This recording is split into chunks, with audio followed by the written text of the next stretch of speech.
What is Claude Code in 2 minutes? Well, when you think of code, you're probably thinking of something like this, which may be scary to you if you're new, but don't worry, it's actually really simple.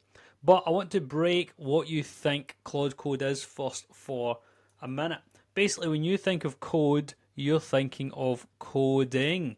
Now, this is fair enough, but really the main feature of Claude Code is its ability to work on your computer, right? So you have Claude's ability to work on your computer and interact with your system.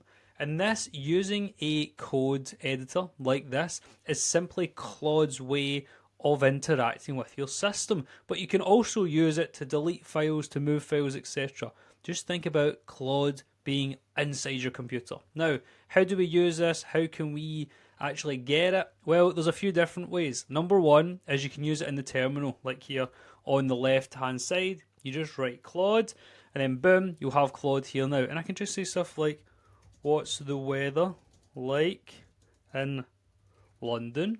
And just like a normal AI, it will come back with the actual answer. I just need to let it use the internet. The same, I can say, how many screenshots do I have? Can you organize my files? Stuff like that. On the other side here, we have Claude Code, where essentially it's in the Claude application where you can ask it to go and do a task and it will do it inside of a specific folder. For example, things like, close that down, find these bugs, fix them, etc. Additionally, we can use it on the web, which is a very cool way to do it, so that you don't have to worry about it running on your computer. It can instead work on Claude's computer.